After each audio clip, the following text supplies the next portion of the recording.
Des de l'IDP, l'Institut de Desenvolupament Professional de la Universitat de Barcelona, us donem la benvinguda aquesta tarda en aquest webinar que es titula La intel·ligència artificial en la matèria de les ciències socials. Aquesta és una activitat formativa gratuïta i està especialment dissenyada per professorat de Geografia i Història. En la sessió d'avui, si us plau, els micròfons. En la sessió d'avui explorarem com la intel·ligència artificial pot esdevenir un gran suport, però mai un substitut, per la tasca docent i de l'historiador. Aprendrem a treure partit d'eines com el ChatGPT, Gemini o Notebook LM, per la localització de documents originals, cerca de fonts primàries i resum eficient dels textos complexos. Per guiar-nos en aquest recorregut tan pràctic que farem, contem avui amb Marc García Hernández, que és historiador i professor d'ESO i batxillerat. I el Marc compta amb una àmplia experiència en creació de materials pedagògics. És membre de la Junta de Centre d'Estudis Històrics de Terrassa i és especialista en la investigació i divulgació de continguts acadèmics. Desitgem que aquesta hora de formació us resulti útil, que gaudiu dels continguts, exemples i que el llistat de prompts optimitzats que us lliurarem al final de la sessió uns dies d'aquí, durant aquesta setmana, en breu d'aquí un parell de dies, doncs que us serveixin de manera pràctica i inspiradora per la vostra tasca docent, el dia a dia en les vostres aules. Aquest webinar es grava, per tant, si us plau, mantingueu les càmeres apagades i els micros silenciats. I res més, ja passo la paraula al Marc García. Endavant, Marc. Gràcies, bona tarda a tots i totes. Benvinguts a aquest webinar on el meu objectiu és poder-vos transmetre una mica les meves eines principals per poder tenir del nostre costat una eina tan important com és la intel·ligència artificial. Perquè com tots nosaltres segurament estem patint a l'aula moltes vegades, els nostres alumnes ja la utilitzen per molts casos per al dia a dia, per fer les tasques, resumir textos o fins i tot en el cas d'altres matèries com les llengües per fer les redaccions.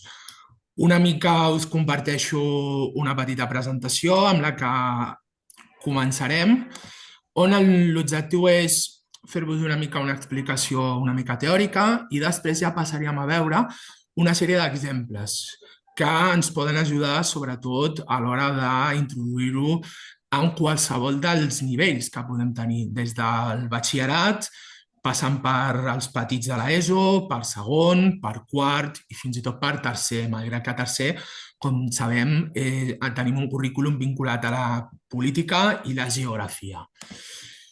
Una mica us volia... No sé si es veu perfectament la presentació. Es veu bé, es veu bé. Perfecte. Jo m'agradaria començar sobretot llançant-vos a tots una pregunta. Aquesta pregunta seria la següent. La introducció de la intel·ligència artificial està millorant l'educació o fa que el nostre alumnat pensi menys? Us llenço aquesta pregunta amb la intenció que al final de la meva explicació i de la visualització dels casos pràctics, doncs a través del xat em pugueu expressar les vostres opinions i el vostre punt de vista.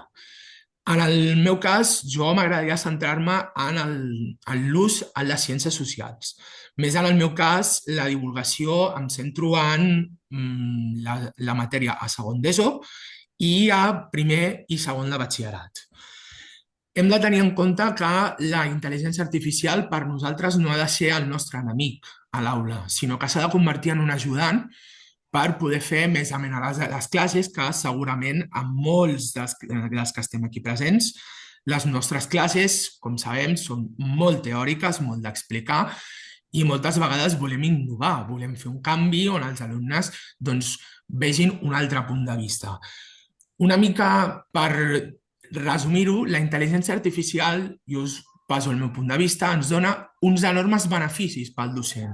En el cas de la nostra matèria, que són les ciències socials, és una eina molt important perquè ens ajuda, per exemple, a fer recerca de documents històrics originals, és a dir, poder aprofitar ara que tenim que molts arxius històrics, no només aquí a casa nostra o a l'Estat, sinó a nivell europeu, s'han digitalitzat, molts d'ells donen accés a aquests documents on podem treballar amb els alumnes, perquè moltes vegades hi ha alumnes que ens han preguntat, i és un cas que m'he trobat, que em deien, com pot ser que això sigui així?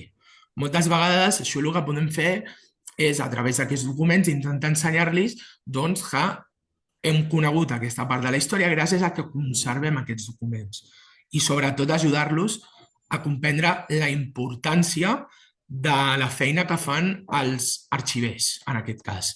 Aquest seria un primer ítem. Un segon ítem seria, per exemple, la planificació d'activitats o de projectes. En el cas de les activitats, moltes vegades tots ens podem trobar en un dia que diem, ostres, tinc aquesta classe i he de donar aquest tema, no sé com enfocar-ho. Moltes vegades doncs, li podem preguntar a la intel·ligència artificial doncs, vull realitzar aquesta activitat, com me la recomanaries? O fins i tot jo a l'alumnat sempre els hi recomano a l'hora de fer treballs, sobretot a batxillerat, que moltes vegades recorren a la Wikipedia, jo els hi dic, molt bé, podeu recórrer a la Wikipedia, tenen un apartat de bibliografia, però també els hi dic, ara amb els TDRs, podeu utilitzar la intel·ligència artificial per poder realitzar una recerca de bibliografia àmplia per al treball que heu de realitzar. També, en el nostre cas, com a docents, ens pot ajudar a crear materials. Per exemple, si volem fer una activitat amb una imatge, que diguem, doncs vull crear una imatge en específic per a aquest tema, o fins i tot per la creació d'instruments d'avaluació, com rúbriques, a vegades examen tipus test, que també moltes vegades ara introduïm, sobretot en el cas de les PAU, però també, i és una eina molt important, que és la transcripció de documents. Perquè si nosaltres introduïm en el nostre dia a dia documents històrics, aquests documents nosaltres moltes vegades, i ho comento com a experiència pròpia, m'he trobat que aquest material està, per exemple, molt degradat pels segles.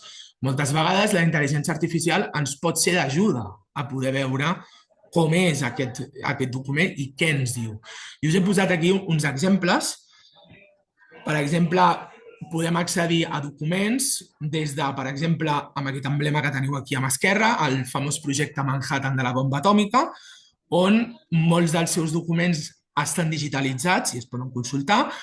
També una eina molt important per nosaltres a les ciències socials i pels historiadors en general són les imatges. Per exemple, aquí en el centre, doncs una imatge, aquesta és dels judicis de Nuremberg, d'un dels encausats de l'època nazi, on tenim una imatge inèdita que no coneixíem. O ja ens anem a documents més antics, com per exemple aquest d'aquí que us mostro, que és el testament de la reina Isabel la Catòlica. Moltes vegades aquests documents que per nosaltres, com el cas del testament de la reina Isabel, que el tenim doncs, a arxius a Madrid o a Valladolid o qualsevol ciutat d'Espanya on nosaltres no ens podem desplaçar, moltes vegades estan digitalitzats i això també ens pot ajudar a que els alumnes coneguin no només la història, sinó també la feina que fan els diferents arxius i on tot s'ha pogut conservar. Això és una peça molt important per evitar que caiguin en les fake news. Sobretot, i això segurament molts de vosaltres, inclòs un servidor, ens ho trobem cada dia a l'aula, la IA està present i malauradament està present per quedar-se, tant a l'ESO com a batxillerat i fins i tot ja ens arriba per les notícies referent a la universitat, però hem de tenir un punt de vista molt diferent, perquè moltes vegades veiem la IA com un enemic per com la utilitzen els nostres alumnes, o la utilitzen de manera contínua. Doncs en el cas de la nostra matèria, per buscar la resposta a un exercici. En el cas dels nostres companys de llengües, per fer una redacció directa. Clar, la pregunta que ens hem de fer entre tots, La tenim, la IA. Hem d'ensenyar als alumnes a utilitzar-la, però la pregunta que ens hem de fer, estem perdent un hàbit d'estudi i un esforç cognitiu? Ara que tenim les Pau aquí a la cantonada, que estan ja, que començaran els nostres alumnes de batxillerat, molts, segurament ho haureu escoltat com jo mateix, que a les notícies, que ara la utilitzen per estudiar. És un hàbit molt important, però moltes vegades perdem l'hàbit de que els alumnes, doncs, per exemple, consultin els llibres, puguin llegir textos amplis i moltes vegades ells ja directament van anar a buscar la resposta.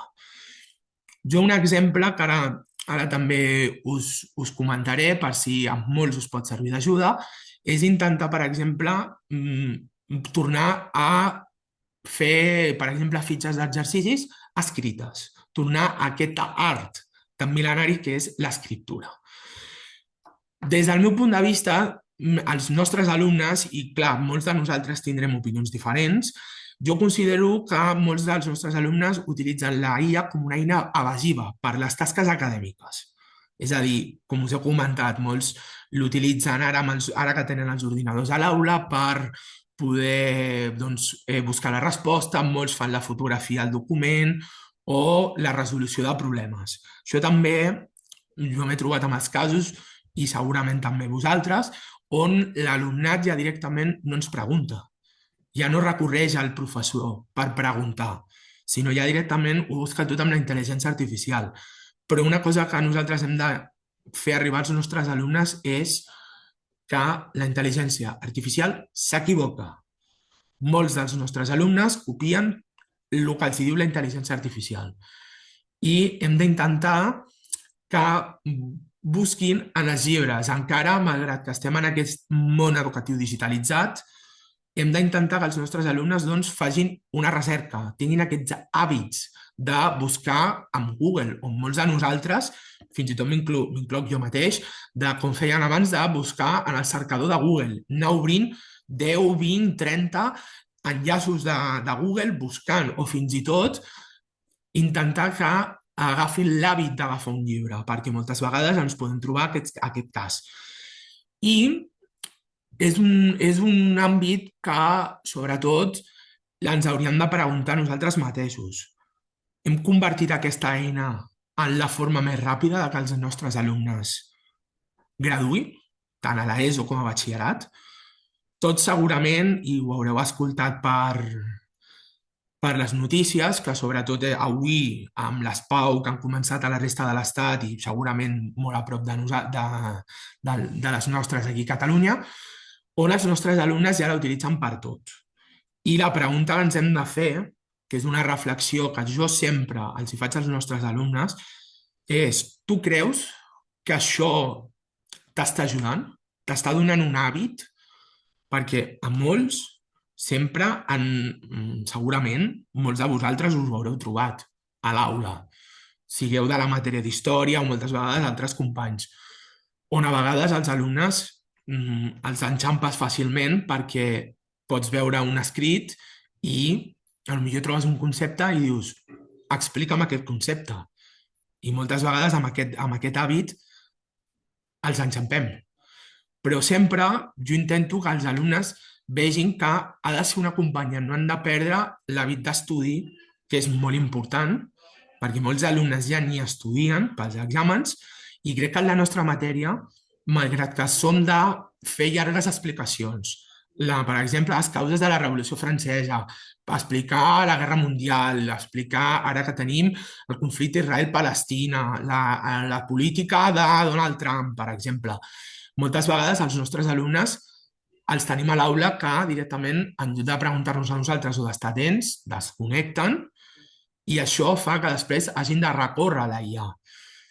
Jo, per exemple, en aquest cas, si a molts us pot ajudar, perquè la meva intenció és que us pugui donar eines que us ajudin a poder innovar l'aula i fer que la nostra matèria sigui una matèria molt motivadora, és, per exemple, si parlem ara, us ho dic ara així, de sobte, parlar, per exemple, de la guerra d'Iran. Ara que la tenim tan a prop, un exemple que jo faig amb l'alumnat és intentar que llegeixin un escrit, jo els proporciono un escrit on explica, en aquest cas, doncs, els conflictes de l'Orient Mitjà, i els demano després, a través d'uns enllaços que jo els dono, doncs, per exemple, diaris, hemeroteques, diaris actuals, fins i tot els faig mirar diaris d'altres països i els pregunto, a veure, a partir d'aquí, i sense utilitzar la intel·ligència artificial, expliqueu-me, i els faig sortir i parlar de manera oral, expliqueu-me com pot ser que s'hagi produït aquest esdeveniment. Té alguna cosa a veure amb el que va passar anys enrere? És una forma també de que el nostre alumnat vegi que tot el que ha passat al llarg del temps moltes vegades provoca tots aquests esdeveniments que avui tenim en el nostre temps. Us he desglosat aquí una mica els beneficis i els riscos que pot tenir la intel·ligència artificial tant per nosaltres com a docents, però també per part dels alumnes. Per nosaltres, segurament, molts de nosaltres que hem passat aquest tràngol que són les oposicions, la IA ens pot estalviar temps a l'hora de fer la programació. Doncs, per exemple, si hem de fer una programació o una estructura que després ens ajudi a poder realitzar la programació que nosaltres fem per les OPOs o fins i tot la programació que tenim al departament, que utilitzem a les aules. És un benefici molt ampli, però als alumnes també els pot ajudar a l'hora d'estudiar. Jo, per exemple, amb el meu alumnat, a l'hora d'estudiar, sobretot alumnat de segon d'ESO, els ensenyo a fer, amb intel·ligència artificial, tot el referent a les flashcards. Les flashcards, segurament les coneixereu, són aquestes petites cartes, aquests petits papers, on ells apunten el més bàsic de cada apartat. És a dir, doncs, per exemple, causes de la conquesta d'Amèrica. I és una forma també que ells puguin estudiar el més important, perquè en la nostra matèria no sempre hem de saber el més important, o més ben dit, no hem de conèixer-ho tot. Jo sempre el que busco és que l'alumnat tingui clar, sobretot perquè amb els temps en què tenim la IA i els cercadors d'internet, hem de veure que vulguin conèixer el més important, aquells canvis i aquelles continuïtats que porten a que un esdeveniment continuï com està o tingui un canvi important. Aquest seria el benefici, tant per nosaltres com a docents com pels alumnes. Clar, el problema el tenim en el risc, que és el més important, que és l'error en el contingut. Els nostres alumnes, moltes vegades, com ja us he comentat, el que fan és directament fer un retall i enganxar. Jo moltes vegades m'ho he trobat amb treballs que han utilitzat, doncs, per exemple, intel·ligències artificials com ChatGPT i directament t'ho enganxen i ja et posa allà, vols que... I jo mateix m'ho he trobat en els treballs. Vols que et faci un resum del que t'acabo de posar? Moltes vegades ho agafen i ho copien de manera total sense revisar-ho. Clar, nosaltres què hauríem de fer? Sobretot, jo el que faig amb ells és, al final de cada tema, abans de fer una prova, per veure si han assolit els coneixements, els ajudo a poder dissenyar una sèrie de prompts que els ajudi a poder estudiar. Això per un costat, però també els comento i sempre els dic, és un consell que dono a tot l'alumnat des de segon, tercer, quart, fins a batxillerat, que revisin el que els dona la intel·ligència artificial. Perquè segurament molts de nosaltres a vegades hem hagut de recórrer a la intel·ligència artificial. Jo mateix, moltes vegades, potser preparant una classe, m'he pensat, dic, ostres, ara no sé quin dia es va produir la proclamació de tal Constitució.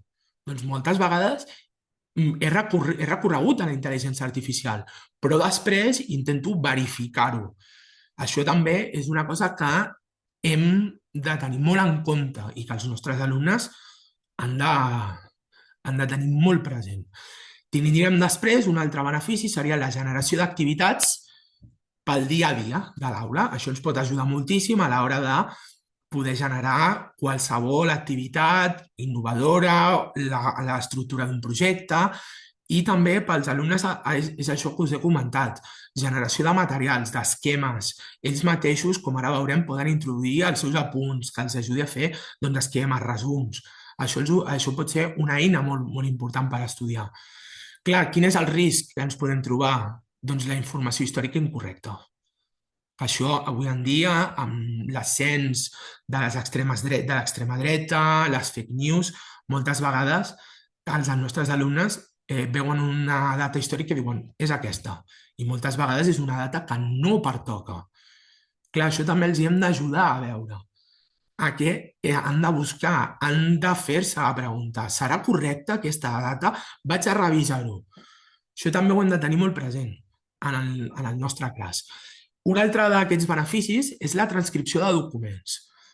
Jo crec, sincerament, i sempre plantejo aquest punt de vista, que hem d'introduir els documents històrics en la nostra feina.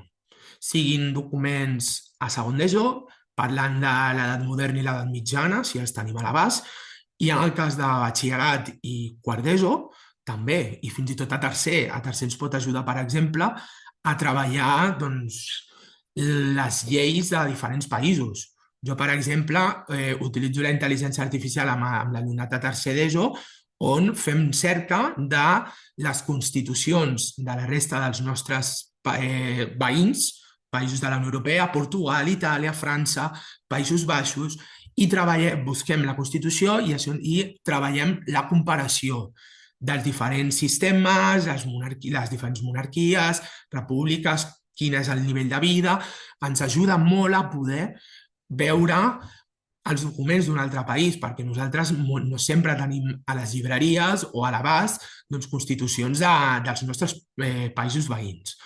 Moltes vegades això també, els documents històrics, per exemple, a segon d'ESO, com el que us he mostrat abans, ens pot ajudar la IA a poder transcriure el document, poder saber què diu, o fins i tot poder introduir un document que tinguem nosaltres, per exemple, de la universitat, o que hem vist un article de diari que diu, ostres, això pot ajudar al nostre alumnat, pot donar-los una molt bona perspectiva sobre el tema. Doncs moltes vegades, en lloc de transcriure, també ens pot ajudar a poder adaptar-lo, perquè no sempre un article de diari els nostres alumnes moltes vegades no arriben a entendre-ho, sobretot per l'estructura o el llenguatge que s'utilitza. Quin és el problema que ens podem trobar? Que és la interpretació incorrecta d'aquesta transcripció. Moltes vegades això no ens ajuda i moltes vegades podem transmetre als nostres alumnes un error, una informació errònia. També, i per últim, un benefici que sempre ens té la intel·ligència artificial, que és la retroalimentació immediata. Ens pot ajudar molt. Si l'alumne sap com funciona i li donem unes eines i una guia bàsica, pot ajudar-lo a poder resoldre aquests dubtes i a nosaltres a poder crear contingut. Perquè podem agafar, per exemple, els nostres apunts, com per exemple jo de cada temari, jo tinc uns apunts. Des d'allà puc introduir-los a la IA i realitzar esquemes que després els hi entrego als alumnes, un examen tipus test. Moltes vegades això ens ajuda, però també els alumnes tenim que això els pot generar un problema molt gran, que per mi és una cosa molt important que hem de tenir en compte, que és el que jo he anomenat la dependència acadèmica. Els nostres alumnes, per exemple, arribin a la universitat i a la universitat moltes vegades s'han de desplaçar a les biblioteques a buscar la bibliografia. Clar, si nosaltres des de l'ESO i el batxillerat no els hi donem aquestes eines d'utilitzar la intel·ligència artificial, però també no perdre aquest art d'anar a la biblioteca, buscant el llibre, llegir-lo, moltes vegades això també ens ajuda, ens provoca un problema, sobretot a l'hora que ells coneguin també aquesta importància. També, sobretot, la discriminació de dades històriques. Avui en dia tenim la tira de models d'intel·ligència artificial. Clar, molts d'aquests models d'intel·ligència artificial estan fets per diversos estats. Clar, moltes vegades hem de tenir en compte que molts d'aquests estats no tenen el nivell democràtic que tenim dins la Unió Europea. Moltes vegades les dades històriques o són, com jo diria, discriminades, on no apareixen o no te les donen. Poso l'exemple de DeepSeek. DeepSeek, la intel·ligència artificial xinesa, que tots coneixem, depèn de quines coses li preguntis, moltes vegades no et dona una resposta. Sobretot perquè és un model que utilitza la població xinesa i tots sabem el nivell democràtic, per dir quasi inexistent, que hi ha a la Xina en aquest moment. Per això hem de tenir molt en compte que la intel·ligència artificial, i això sobretot és molt important pels nostres alumnes, que no ens ha vingut a substituir. Malgrat que ara comencem a escoltar de centres educatius a altres països que han substituït docents per la intel·ligència artificial, o molts multimilionaris, com per exemple el senyor Elon Musk, que ens diu no, és que el professor ja no fa una feina important. Fa una feina. Els nostres alumnes són persones. Nosaltres estem allà per acompanyar-los, però també hem de veure que la intel·ligència artificial el que ens fa és ajudar-nos també a nosaltres. Nosaltres a vegades ens ha passat, segurament, que diem la intel·ligència artificial, els alumnes la utilitzen molt, però quants de nosaltres no la utilitza? Això també ho hem de tenir molt en compte, perquè el que nosaltres hauríem de fer és intentar que el nostre alumnat tingui una guia i uns hàbits per dir, doncs mira, sí que la podem utilitzar, però s'ha d'utilitzar en cap. Igual que quan van aparèixer els cercadors d'internet, doncs moltes vegades se'ns deia no perdem aquest art d'anar a la biblioteca i consultar una enciclopèdia que molts de nosaltres encara conservem a casa nostra i que el tenim allà al prestatge agafant pols. Però sobretot hem d'intentar que els nostres alumnes vegin que la IA té un enorme benefici, però un enorme benefici sense perdre l'esforç, que és el més important. Molt bé, una mica la intenció d'aquest webinar era donar-vos una mica d'eines en aquests diferents tipus d'intel·ligències artificials que tenim. Jo us he seleccionat una mica les que he considerat que ens poden donar molt de joc, però també poden ser molt importants per nosaltres. Tenim, per exemple, el cas de ChatGPT, que tots coneixem, que utilitza fins i tot el nostre alumnat. Després tenim la intel·ligència de Google, Gemini, i per últim tenim NotebookLM, que és una intel·ligència artificial que ha sortit fa poc, on també ens ajuda a poder veure aquestes eines que poden ajudar els nostres alumnes a estudiar amb esquemes, generant presentacions, per exemple, en vídeos, tot el que els hi pot ajudar. D'acord? I la meva idea és donar-vos una mica un exemple de cadascuna d'elles perquè també vosaltres pugueu després seguir investigant, perquè les intel·ligències artificials, una vegada que entres dins, si vas jugant amb ella, moltes vegades ens pot ser d'àmplia ajuda. Jo us ho dic per pròpia experiència, perquè quan vaig començar, jo era una persona que deia, farà que els alumnes no treballin, agafin tot d'aquí, però també ens ha ajudat a nosaltres, fins i tot a mi a vegades, a l'hora de preparar una activitat, m'he dit, ostres, estic bloquejat, què els hi preparo a aquests alumnes de batxillerat per la classe de demà? I moltes vegades he tirat d'intel·ligència artificial per tenir una idea, però això també hem d'ajudar a que els nostres alumnes tinguin aquesta línia i aquesta guia que els ajudi a poder realitzar un bon ús de les intel·ligències artificials. Jo m'agradaria començar per una molt important que és Claude. Segurament, no sé si molts la coneixeu, Claude és una intel·ligència artificial que ara mateix tenim la versió gratuïta i la versió de pagament, i sobretot és molt important, ja que tenim l'Espau aquí a tocar, és una intel·ligència artificial que ens ajuda molt a preparar exàmens PAU.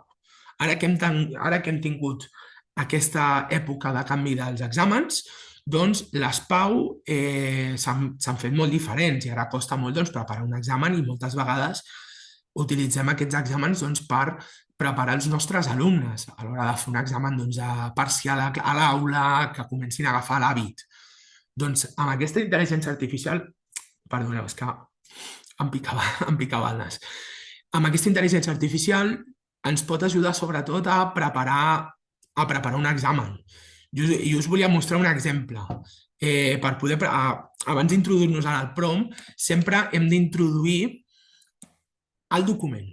Podem agafar el document, posar un document, jo per exemple, perdoneu que em demana iniciar sessió, disculpeu un segon. És a dir, nosaltres a la intel·ligència artificial, a l'hora de fer un examen, en aquest cas de l'ESPAU, li hem de donar... a veure, perdoneu, cara.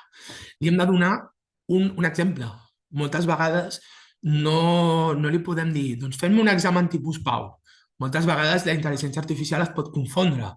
Per això el millor és que nosaltres agafem un examen tipus PAU. Per exemple, tenim els exàmens que el departament ens va proporcionar quan va fer el canvi de normativa i d'estructura de l'examen. Agafem, per exemple, aquí tenim l'examen PAU que ens van proporcionar aquest examen que nosaltres diem examen 0, perquè va ser el primer de tots que va néixer, doncs directament li donem com a base. Doncs què li diríem nosaltres? Sobretot, hem de tenir en compte que les intel·ligències artificials tenen millors resultats si li donem el prompt en castellà. Això sobretot, perquè moltes vegades amb el català es confonen. Doncs, per exemple, li diríem en aquest cas, a través de este modelo de examen PAU y siguiendo el currículum de Historia de España de segundo de bachillerato de Cataluña, diseña una prueba con el tema, doncs posem el cas, con el tema de el catalanismo. En aquest cas, al ser el tema en català, posem el catalanisme. D'acord? A partir d'aquí, sempre li hem de dir, doncs si posem un document, li hem de dir, a través d'aquest document en específic que jo t'estic proporcionant, doncs fes lo següent. Li hem d'indicar sempre el currículum. Si fem el currículum de segon d'ESO, el de segon d'ESO. Si fem el currículum de batxillerat, el de batxillerat. Això sobretot, perquè la intel·ligència artificial pugui tenir en compte quins d'aquests han de tenir molt present. D'acord? I el curs.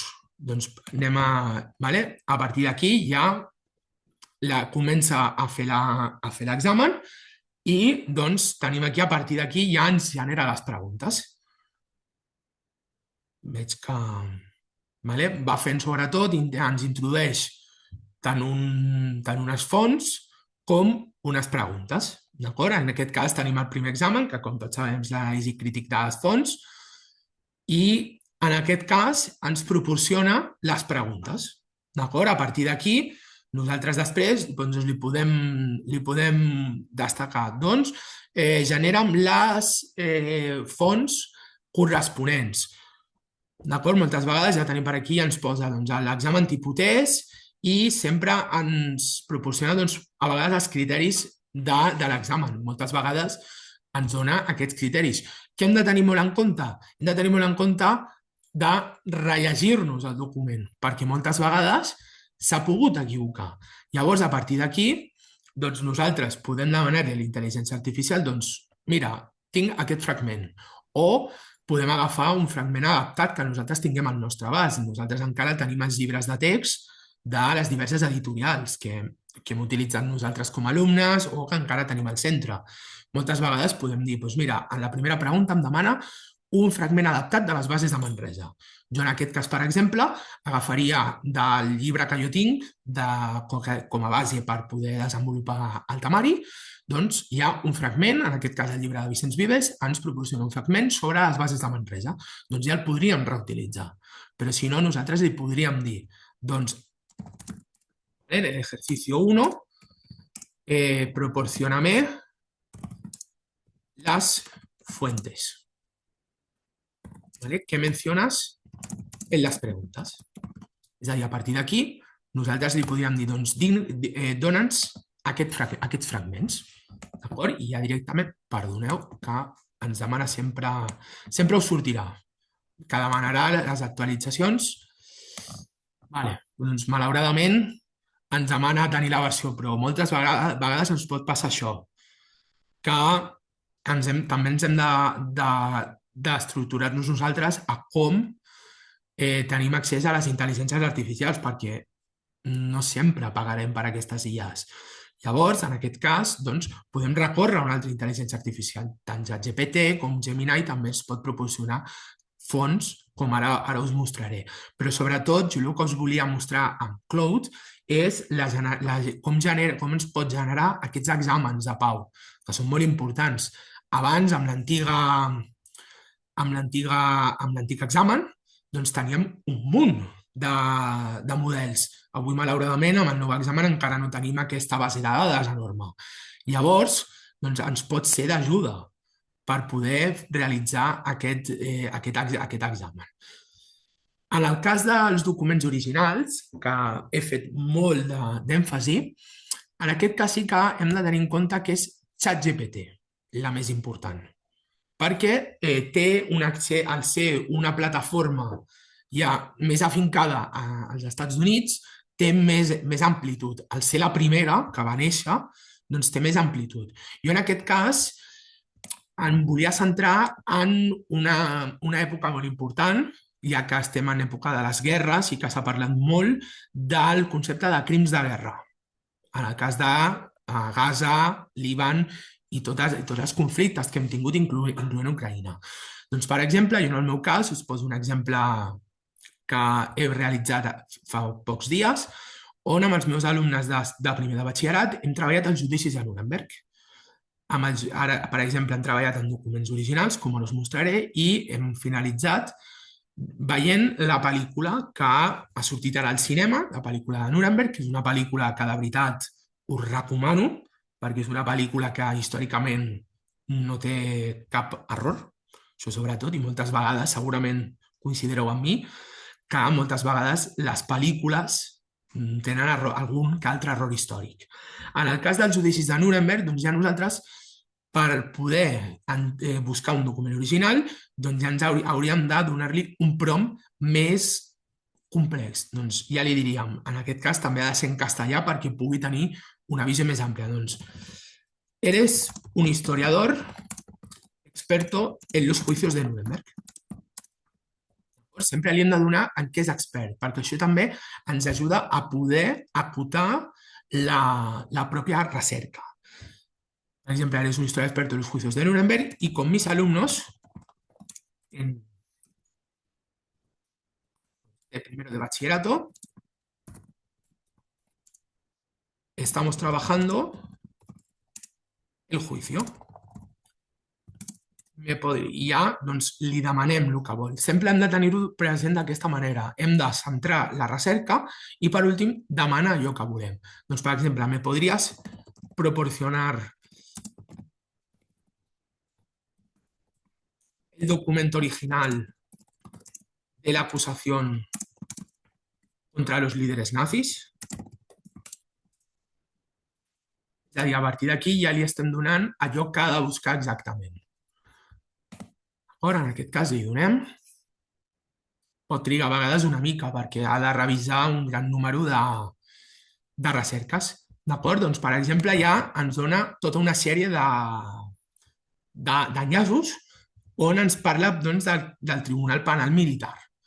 D'acord? En aquest cas tenim diversos arxius. Un arxiu molt important que segurament molts coneixereu és l'arxiu Avalon. És un arxiu que està afincat a la Universitat de Yale als Estats Units, però en el nostre cas, per exemple, tenim la immensa sort que tenim una base de dades explícit, d'acord? Perdoneu que hi ha hagut un petit error. Un segon. Que no...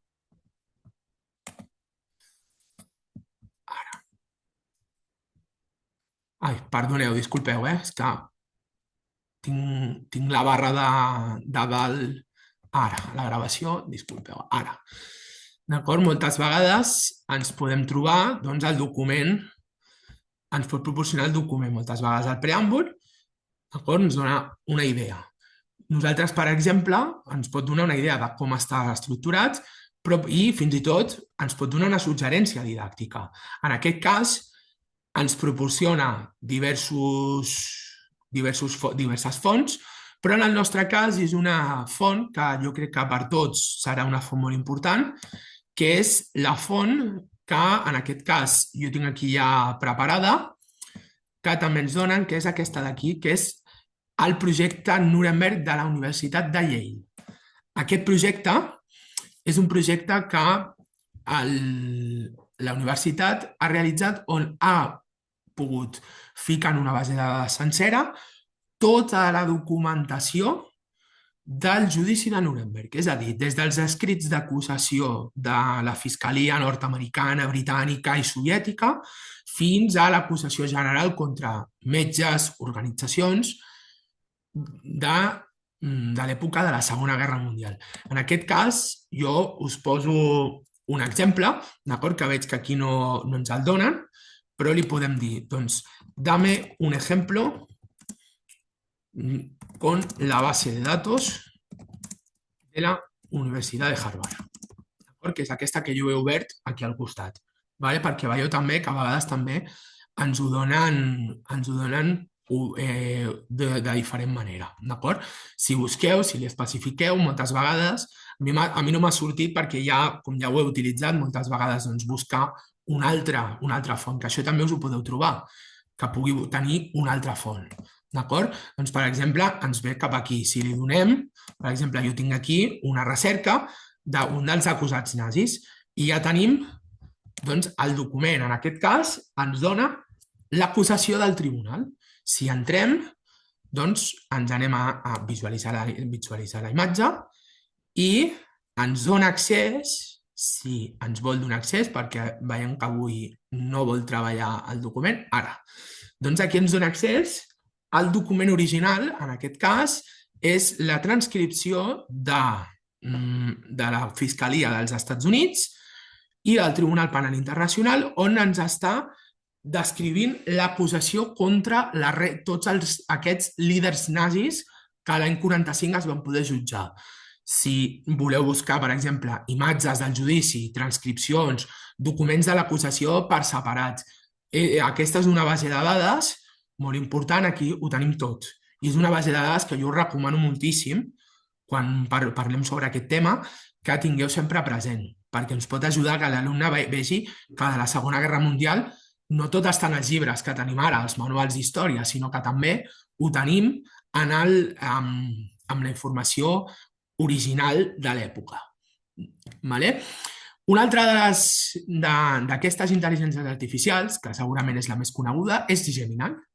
Gemini, en el nostre cas, ens pot ajudar a lo que és la generació d'imatges. Moltes vegades hem utilitzat imatges en els nostres treballs o a vegades fins i tot per nosaltres mateixos, de dir, vull ficar una imatge al PowerPoint perquè els meus alumnes busquin les diferències. Doncs li podríem dir, crea una imagen sobre la Segunda Guerra Mundial. Moltes vegades li podem dir una imatge en específic. Doncs es pot generar aquesta imatge, moltes vegades pot tenir, vaja, avui sembla que tenim mala sort i no vol treballar.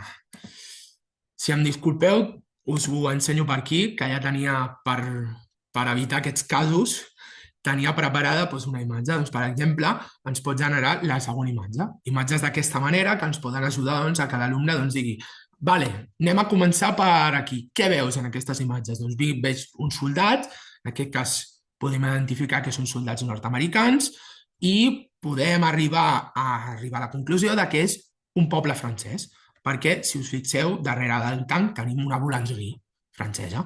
Moltes vegades ens pot ajudar. Quin és el problema que tenim? Que depèn de quines imatges històriques vulguem realitzar, moltes vegades les intel·ligències artificials no ens ajudaran. Sobretot per temes ètics En el cas de la segona, jo us poso el cas de la Segona Guerra Mundial, que és el que he estat treballant amb els meus alumnes i és un tema que a vegades als nostres alumnes els agrada, perquè segurament a molts de vosaltres que heu fet batxillerat, jo us poso, per exemple, el meu cas, que els meus alumnes em pregunten cada 2 per 3, fins i tot a principi de curs, i la Segona Guerra Mundial quan arribarem? Quan arribarem per conèixer els feixismes? Molts són per després fer la conya, que després de veure el feixisme i la Segona Guerra Mundial canvien d'opinió completament, sobretot és per desconeixement, però també és per curiositat, perquè molts alumnes hem de tenir en compte que no només els interessa tot el que és a l'àmbit de l'extrema dreta i els feixismes per després, com escoltem a la gent jove, molts tenen molta curiositat per conèixer el que s'ha produït durant aquest any. I llavors, moltes vegades aquestes imatges ens pot ajudar. Després nosaltres podem jugar amb les imatges. Doncs podem dir, doncs mira, agafa'm aquesta imatge i fes 4 canvis on el meu alumnat tingui que buscar l'error històric. Això també ens ajuda a jugar molt. O fins i tot treballar les diferents etapes de la Segona Guerra Mundial amb l'alumnat, doncs anem a generar imatges. I amb aquestes imatges després les posem en ordre i fem, per exemple, com jo tinc aquí darrere, doncs aquí dalt fem un eix cronològic i posem les parts més importants del conflicte. Moltes vegades ens ho podem trobar, però clar, és el problema que tenim. L'ètica en la intel·ligència artificial, i ara ho tenim molt present, sobretot ara amb les regulacions, on no sempre, doncs, si jo li pregunto, per exemple, us ho poso pel cas, doncs crear una imagen que represente, pues, posem pel cas, l'Alemanya nazi. Si moltes vegades, hi ha vegades que ens ho dirà, moltes vegades depèn de què busquem, si no, moltes vegades ens diu que no pot realitzar-la. És a dir, la intel·ligència artificial és un benefici, però també té els seus riscos, perquè moltes vegades el material ens pot ajudar moltíssim, però no sempre ens el proporciona. D'acord? És sobretot això. Jo el que vull centrar-me i vull transmetre-us és que la intel·ligència artificial és el nostre amic, és el nostre assistent. Podríem dir, tenim un profe més a l'aula, però també hem de tenir en compte que no sempre ens podrà ajudar i als alumnes també els hi pot passar i ens hem de fer veure. I per últim, jo m'agradaria destacar una molt important que segurament molts també coneixereu, que és l'aplicació Notebook LM. D'acord?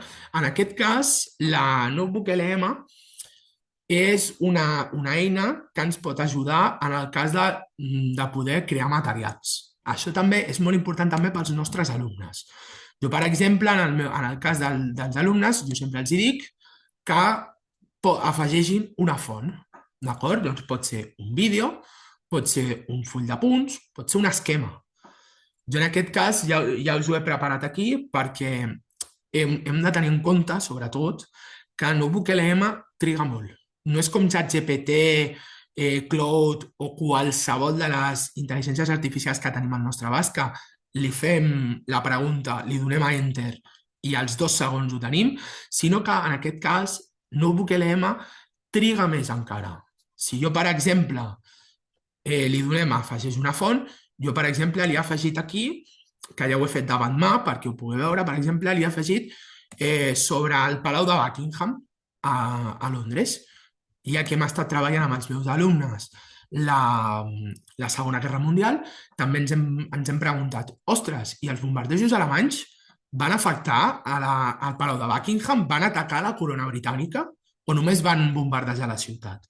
I moltes vegades doncs, ens pot ajudar. En aquest cas, doncs, es fa una breu explicació de com va créixer el Palau, en aquest cas com va créixer el Palau, com ha anat evolucionant al llarg del temps, a través d'un vídeo.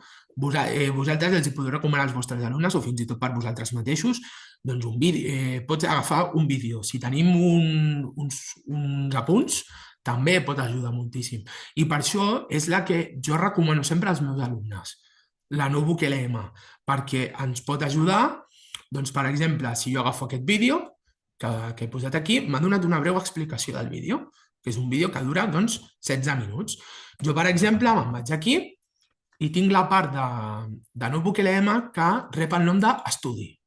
A partir d'aquí, doncs, els meus alumnes doncs, poden, per exemple, un resum, generar un podcast basat en intel·ligència artificial, un podcast on li va explicant una presentació, un resum en vídeo, un mapa conceptual, fins i tot un tipus test, que això també els ajuda a estudiar, una infografia, una taula amb dades, podem introduir qualsevol tipus de font, fins i tot una presentació, i ens pot donar eines perquè els nostres alumnes puguin treballar.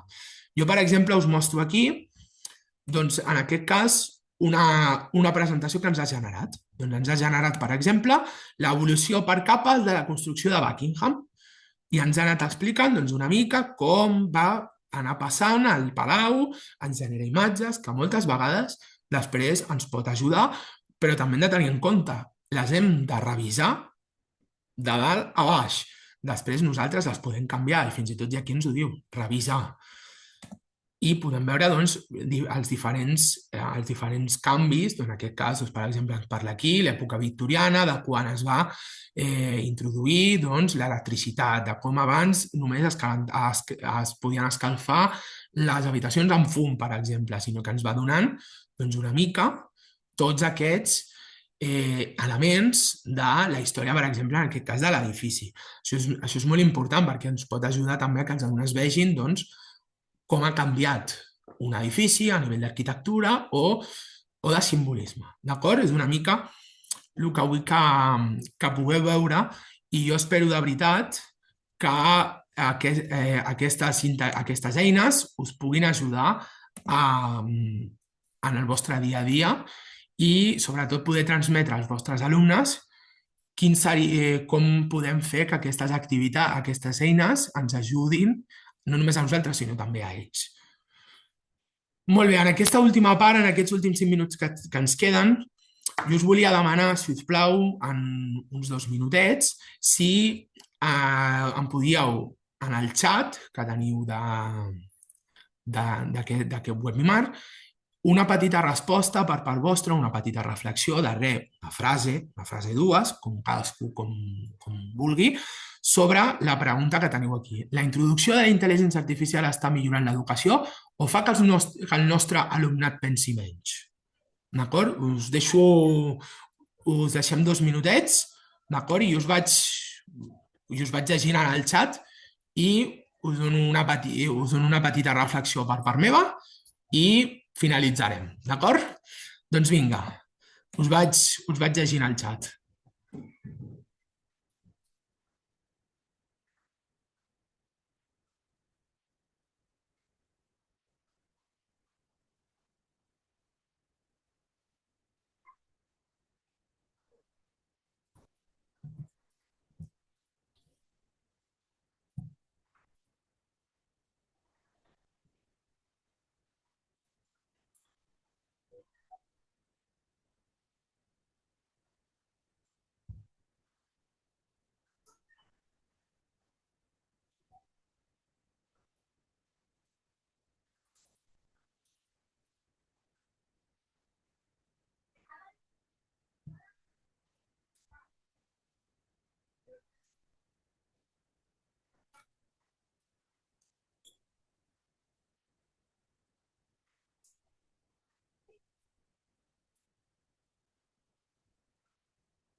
Bueno, veig en general que tots tenim els mateixos problemes a l'aula amb els alumnes, on ja comencen a utilitzar-la i moltes vegades, sobretot a la universitat, per lo que veig, molts em comenteu que fins i tot a les universitats ja no tenen ni la idea de ja el professor per què està aquí si tinc la intel·ligència artificial.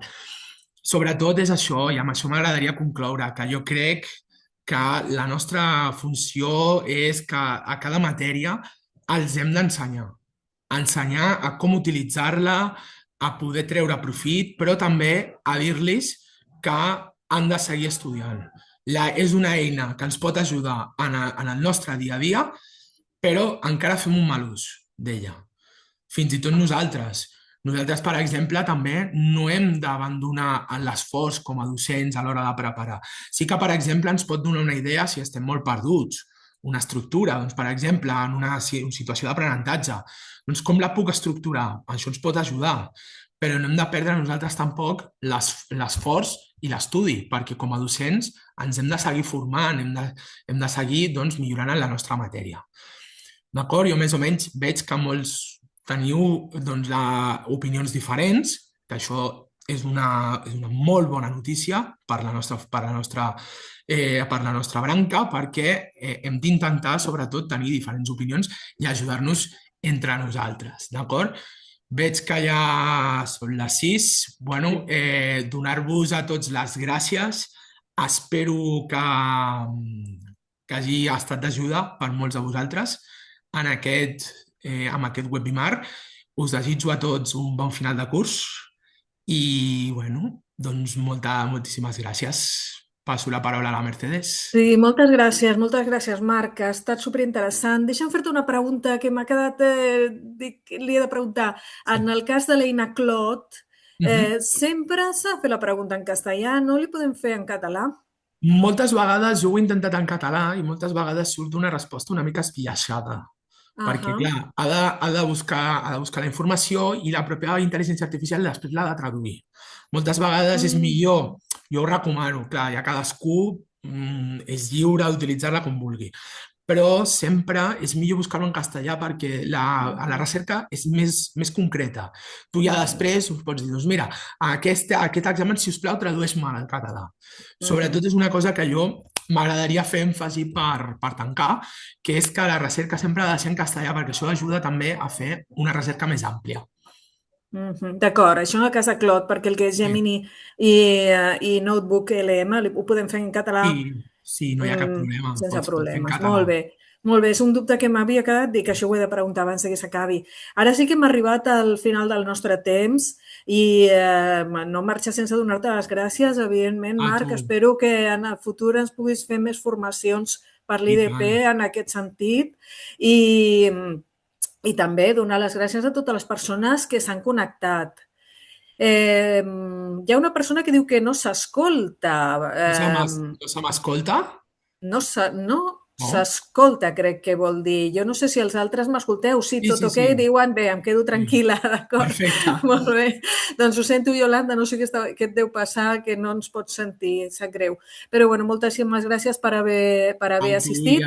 I també, dues coses, dir-los als participants, una que si fem des de l'IDP oferim altres formacions semblants a aquest tema, doncs us farem arribar expressament la difusió i segona, que en pocs dies, com he dit a l'inici, us enviarem la presentació del Marc, que allà podreu trobar un enllaç a exemples de prompts que podreu fer servir i altres materials.